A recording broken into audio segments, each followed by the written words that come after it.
And if you have a phone on you, get them out and get those torches on. Let's light up the banks. Here at the B&S Earthworks, Timmis Speedway. As ladies and gentlemen, may I please present to you your 15-car field for the 2019 Cole Beasley Memorial. It's going to be fast to start with. Come on back straight, make plenty of noise. Thank you for all the guys and girls that got up with their torches on their phones. Show your appreciation of these drivers. Pull those belts tight because the 2019 Cole Beasley Memorial is green. Caruso gets the jump over his brother. That's Mark. He'll lead him into turn. Ricky Clark rides the wall in turn 2. Keeps going. We stay green. Mark Caruso, your leader. Oh, Tancredi loses the handling on the 29 in turn number 3 and 4. Yellow lights come on.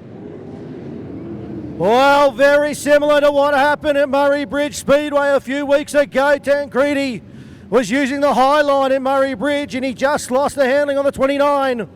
Spun in front of pretty much the rest of the backmarkers in the field. Corey Sandow was there as well in the 99 and so too Stephen Loader. Both of those cars making contact with Tancredi, who is your current series points leader. The final round brings double points. So 500 points for the win for your King of the River series. Next was 480 points. So pretty much Jarman Dullitz has to finish in front of the rest of those drivers that I just mentioned. And Stephen Loader, unfortunately, also out of this one. He's pushed to the infield in the VA10. One of the local hopes as well here this evening. So a bit of a depleted field. But it was Mark Caruso picking up his second All-Stars Series victory on that occasion. Brendan Guerin, don't count out the S96, the youngster out of Broken Hill. He'll restart from position number 3. Phil Lock on his outside. Paul Solomon and Tony Moore. That's your next row. Steve on the inside. Mark on the outside. Set for a start. We're green. What a start Mark got indeed. He'll lead him off turn number 2. Steve falls in for second. Look at the battle between the veterans. Phil Lock and Tony Moore, they're having a ding-dong battle for the minor spots. Oh, Phil gets a bit loose up there in turn number 4. Moore sneaks by the inside of him, so does Solomon. Right behind him there, now it's Dan Evans. Look at Dan Evans setting his sights. Mitch Smith behind him, then it's James Wren, Jarman Dullitz, and Jay Brown rounds out your field. Mark Caruso, your leader. Already opened up 3/4 of a straightaway is his advantage over his brother Steve in second. Brendan Guerin in third, and it's Tony Moore. Paul Solomon's next, that's your top 5. Then we go back a little bit to the 4-car of Phil Lock. Look at Dan Evans now work the tail tag of the V4 as they come off turn number 4. Lock just shuts the gate on him. Mitch Smith behind them too. Then it's Jarman Dullitz, James Wren and Jay Brown. As I say that, the battle is developing deep in the field. As lap traffic will soon play its part, Mark Caruso straight away is his advantage, plus a little bit of change over his brother Steve, who's got about a 3 to 4 car length advantage over Brendan Guerin in third. As they go down the back straight, they're all starting to work their way out now as Mark Caruso now comes up with the back marker of Jay Brown. As they go into turn number 1, he gets the job done, he sneaks by the low side. Steve Caruso, Brendan Guerin, that's your top 3. Then it's Tony Bull, Paul Solomon, Dan Evans. Now, meanwhile, he was able to get by the 4-car. Oh, Phil Lock, Mitch Smith was behind them. Then it's Jarman Dullitz, James Wren, and Jay Brown. That is how they run. 22, or should I say 21 laps remaining. Still plenty of this to go. And as I say that now, Guerin now just starting to close the gap on Steve Caruso. That's the battle for positions number 2 and 3.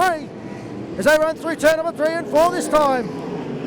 Moore's behind them, he's on his own. Yellow lights come on. Oh no, Dan Evans into the wall in turn number 1 and 2. Whoa. It has been an unfortunate season so far for the McClure Motorsports team. We remember last season he picked up 3 A-main wins in the All-Star Series, including the South Australia 360 title and also the Cole Beasley Memorial. But he also destroyed 3 motors as well, so it was just one of those seasons where he had so much speed. Lights are out. Set to get back underway in this one. Mark Caruso to lead his brother Steve away. Can we stay green for the final 21 laps? So we'll find out as we go back to racing.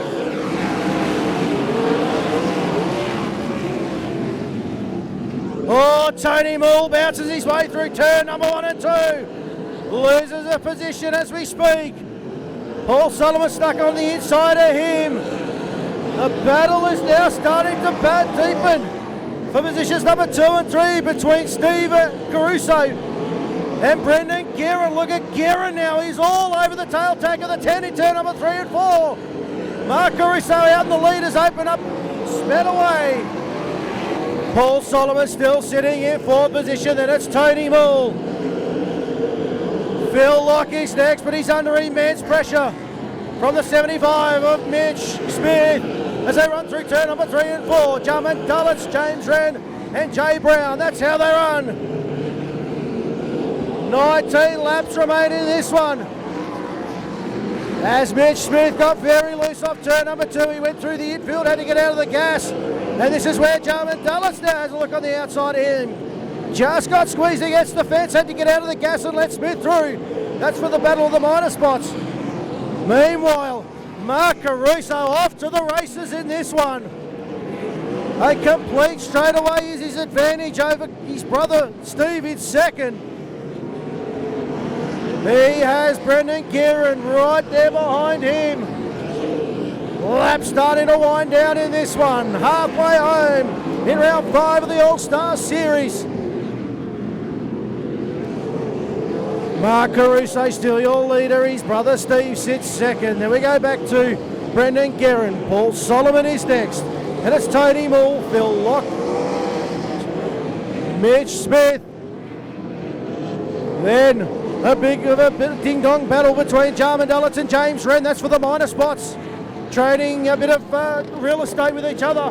Oh, no problems with the 26 of Tony Moore. The right rear tyre is detonated. And the yellow lights come on. Wow. We saw him very lucky not to go up and over in turn number 1. He hit the right and he was bouncing through it. And very, very lucky for him not to go up and over. You can see the right rear tyre has absolutely exploded, sending shrapnel. 3 talented South Aussies to lead us away. Then it's 4 Victorians. As we waste no time, we're green. Keep your eye on the battle for positions number 2, 3 and 4. Paul Solomon's car now starting to come on strong. Look at Solomon now. He tried to sneak on the inside of Guerin off turn number 4. Guerin shut the gate on him. Look at the battle now. It's heating up. As Mark Caruso is set off out in front. Opens up another advantage over his brother, who is under immense pressure by Brendan Guerin in third. Solomon sits 4th. Then we go back to Phil Locke, Mitch Smith. James Wren is next. Jarman Dulles and Jay Brown. That's how they run. With 11 to run. It is heating up deep in the pack for those final few podium positions. Steve Caruso still sits there in second. Oh, the 96 of Guerin got a bit loose in turn number 4. Had to get out of the gas. This gives Solomon a bit of a look now as well. Phil Locke's behind them, then it's Mitch Smith, James Wren, Jarman Dullitz and Jay Brown. Cars now starting to spread out. We've got single-digit laps remaining, 9 in fact. As Mark Caruso has now opened up a quarter of a lap advantage over his brother in second. Track now looks like it's starting to take a little bit of rubber. You can see all the cars pretty much running in the same position.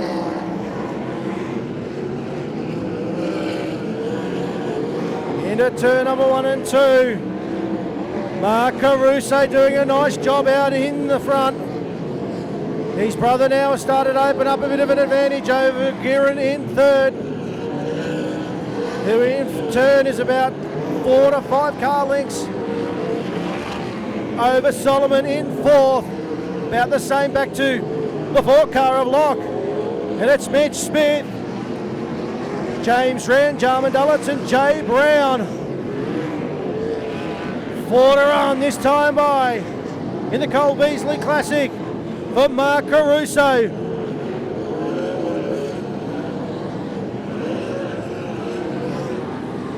You can see now all cars pretty much running exact identical lines. No one able to make any moves on it. 3 to run for Mark Caruso. It's been a stellar night. Quick time. Picked up his first heat race victory. Oh, and as I say that, he now just starts to get a bit conservative over Brown, the lap car. And as I say that, he goes around to the outside of him on the main straight. Next time by, 1 to go for Mark Caruso. Steve Caruso second, Brendan Guerin, Paul Solomon and Phil Locke. That's your top 5 as the white flag comes out. 1 to go for Mark Caruso. He thunders into turn number 3 and 4 this time by. Here comes his brother. But he won't do it. Check it. Flag time. It's a Caruso 1-2. Brendan Guerin home in third. Then we go back to Paul Solomon. Phil Locke's next. Then it's James Wren. Long way back to Mitch Smith. Jarman Dullitz and Jay Brown will round out your field. Well, there we go. It took a little bit to get in the books, but your winner, unofficially, is Mark Caruso. But remember that all of these cars, or should I say the top 5, have to go over the scales.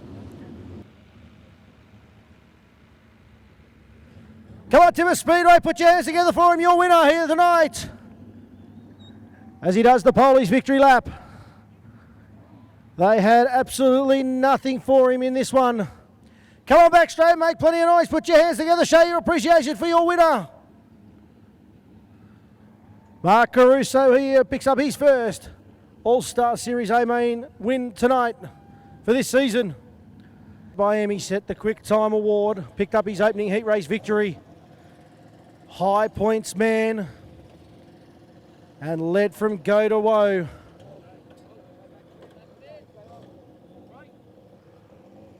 And how do we look?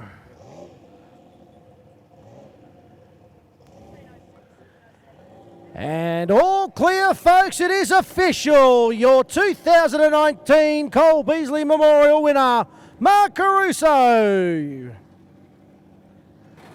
Remember, kids, if you did have a Frisbee with S33, please come down. And as he gets up on the wing, folks, put your hands together for him, your winner, Mark Caruso. Great drive by Mark. There looks like a little bit of tread left on the right rear of that S33.